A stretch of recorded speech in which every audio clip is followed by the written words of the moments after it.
Mummy जी, माफ़ी मत मांगिए, भूल सबसे हो जाती है।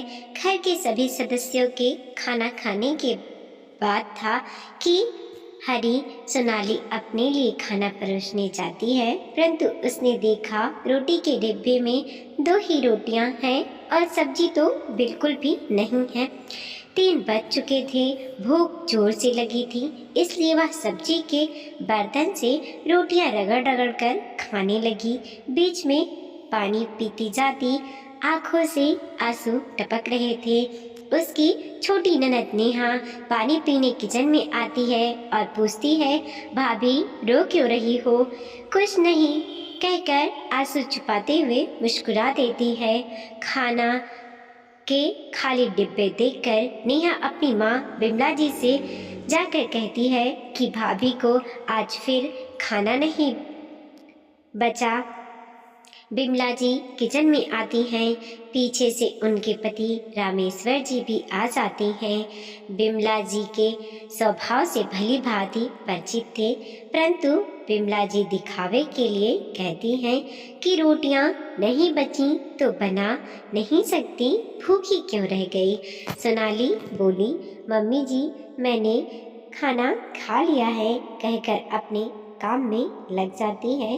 रामेश्वर जी बाहर आकर बिमला जी से बोले कि घर में सब कुछ है और मैं पर्याप्त इंतजाम करता हूँ, फिर तुम ऐसा क्यों करती हो? बहू को पेट भर खाना तो खाने दिया करो। बिमला जी बोली कि एक दिन अगर खाना कम पड़ गया तो क्या हुआ, कौन सा पहाड़ टूट पड़ा? अपने लिए 2 रोटी बना सकती थी। रामेश्वर जी चुप रहे, क्योंकि यह किस्सा 2-4 दिन बाद होता ही रहता था। वैसे सोनाली के आने के बाद से बिमला जी ने किचन से दूरी बना ली थी, परंतु सभी सामग्री वह अपने हाथों से निकालकर सोनाली को देती थी। कभी कभी सोनाली हिम्मत करके कहती भी थी, मम्मी जी परिवार के खर्च के हिसाब से यह चीज़ पर्याप्त नहीं है, तो वह डांट कर कह देती कि तुम मुझसे ज़्यादा जानती हो, मैं इतने सालों से इस घर को चलाती आई हूँ, और वह चुप हो जाती। जबकि रामेश्वर जी घर में पर्याप्त मात्रा में सामान लाकर रखते थे। रामेश्वर जी का भरा पूरा परिवार था। बड़ी बेटी की शादी हो चुकी थी, छोटी बेटी नेहा बीएड की तैयारी कर रही थी। बड़ा बेटा राहुल एक कंपनी में इंजीनियर है। उसकी पत्नी सोनाली एक आदर्श बहू है। सोनाली की शादी को 1 साल से ऊपर हो चला था, लेकिन बिमला जी उसे दिल से स्वीकार नहीं कर पाई थी, क्योंकि उन्हें अपने इंजीनियर बेटे के लिए बहुत पढ़ी लिखी बहू और साथ में ढेर सारा दहेज ही चाहिए था। सोनाली मध्यम वर्गीय परिवार से थी। एक रिश्तेदार के यहाँ शादी समारोह में रमेश जी ने सोनाली को देखा तो उन्होंने उसे अपने बनाने का निश्चय कर लिया, क्योंकि सोनाली बहुत सुंदर थी और साथ में सुशील और संस्कारी भी थी। इसलिए राहुल की भी शादी के लिए तैयार हो गया था। उसी समय सोनाली बीकॉम कर रही थी। रिश्तेदारों और घर वालों की सहमति से शादी निश्चित हो गई। बिमला जी के न चाहते हुए भी विवाह हो गया। फिर दिखावे के लिए तो बिमला जी प्यार दिखाती रहती, लेकिन सोनाली को परेशान करने का और ताने मारने का कोई मौका नहीं छोड़ती। अब परिवार की तरफ चलते हैं। सुबह उठकर सोनाली किचन में चाय बना रही थी, तभी सास बिमला जी ने कर्कश आवाज में कहा, सोनाली आज लड़की वाले नेहा को देखने आ रहे हैं, अच्छा सा नाश्ता तैयार कर लेना और वो लोग खाना भी खाकर जाएंगे, उसकी भी तैयारी रखना। सबको चाय देने के बाद सोनाली नाश्ते की तैयारी करने लगी। अपने आदत के अनुसार बिमला जी सामान देने आई। तभी सोनाली हिम्मत करके बोली, मम्मी जी, मेहमानों का खाना है, मुझे बनाना है, सामान मैं अपने हिसाब से ले लूँगी। सुनकर बिमला जी बड़बड़ाती हुई किचन से निकल गई। सोनाली ने नाश्ता तैयार किया और बीच बीच में वह नेहा को भी तैयार करती रही। इतने में मेहमान आ गए। सोनाली ने मेहमानों को नाश्ता दिया।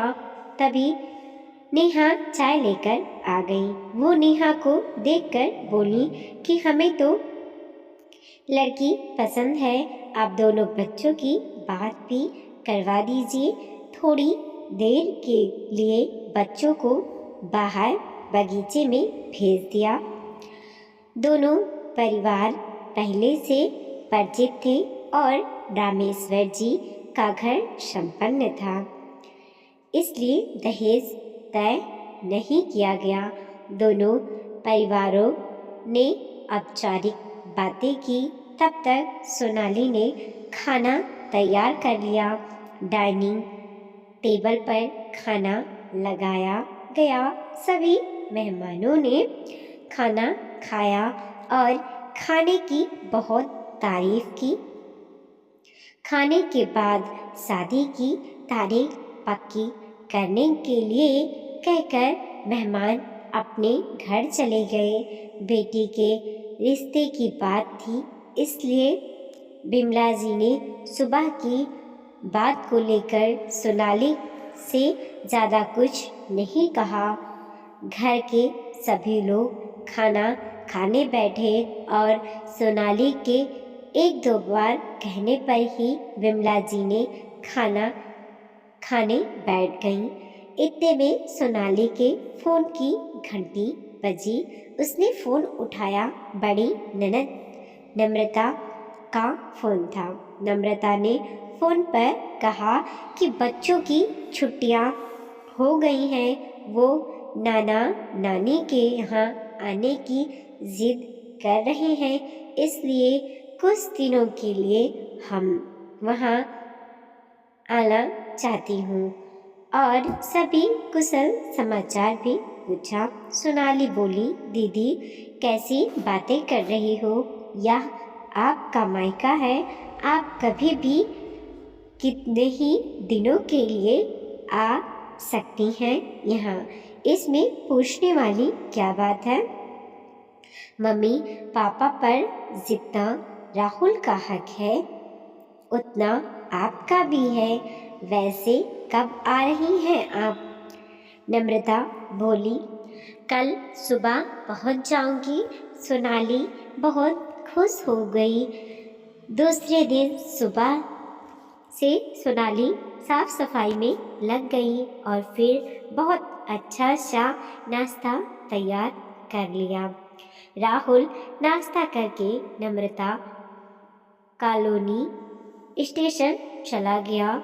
नेहा अपने कॉलेज चली गई। सोनाली है सास ससुर को भी चाय नाश्ता दे दिया और थोड़ी देर में उसकी ननद दोनों बच्चों के साथ घर आ गई। आते ही नम्रता ने सोनाली को गले से लगा लिया और सोनाली ने दोनों बच्चों को बहुत प्यार किया। सोनाली ने सबको चाय नाश्ता कराया। नाश्ता करके राहुल ऑफिस चला गया। सोनाली किचन में खाने की तैयारी में लग गई। नम्रता उससे बोली, भाभी नाश्ता तो कर लो। बिमला जी तपाक से बोली, कर लेगी नाश्ता, कहाँ भागी जा रही है, बच्चों को भूख लगेगी, खाना बनाने दे। सुनकर नम्रता को बहुत बुरा लगा। वह माँ से बोली, क्यों माँ, वह इंसान नहीं है, उसे भूख नहीं लगती, सुबह से काम में लगी है।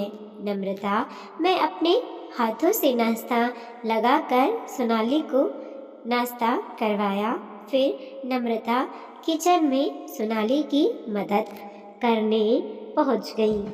बिमला जी बोली कि तू थोड़ी देर मेरे पास तो बैठ जा। नम्रता बोली, माँ यह इस घर की बहू है, कोई काम करने वाली नौकरानी नहीं जो काम करते करते टाइम भी खाली टाइम और फिर काम पर लग जाए।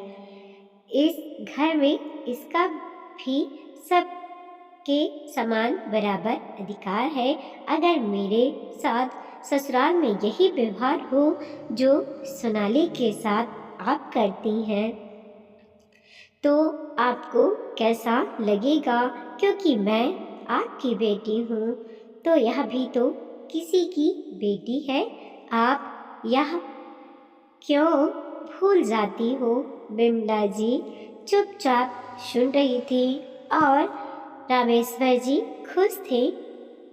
फिर बिमला जी को आभास हुआ और वह उठकर सोनाली को प्यार करने लगी। उन्होंने उसे गले से लगाए और बोली कि बेटी में बहू और बेटी में फर्क करती रही। मैं यह भूल गई कि तू भी किसी की बेटी है और यह तेरा भी घर है। इस घर पर तेरा भी उतना ही अधिकार है जितना मेरा। मुझे माफ कर दे बेटी। और दोनों हाथ जोड़कर माफी मांगने लगी। सोनाली बिमला जी के जुड़े हुए हाथों को अपने हाथों में लेकर बोली, मम्मी जी आप माफी मत मांगिए, भूल सबसे होती है और आज मुझे यहाँ पर भी मेरी माँ मिल गई और मैं बहुत खुश हूँ। रामेश्वर जी बोले कि सुबह का भोला शाम को घर आ गया और सभी बहुत खुश थे। आज बिमला जी ने अपनी भूल स्वीकार करके बहू का दर्द समझ लिया था। वीडियो को लाइक कीजिए, कमेंट कीजिए और अपने दोस्तों के साथ ज़रूर शेयर कीजिए। चैनल पर नए हैं प्लीज़ सब्सक्राइब कीजिए और देखते रहिए मोटिवेशनल स्टोरी।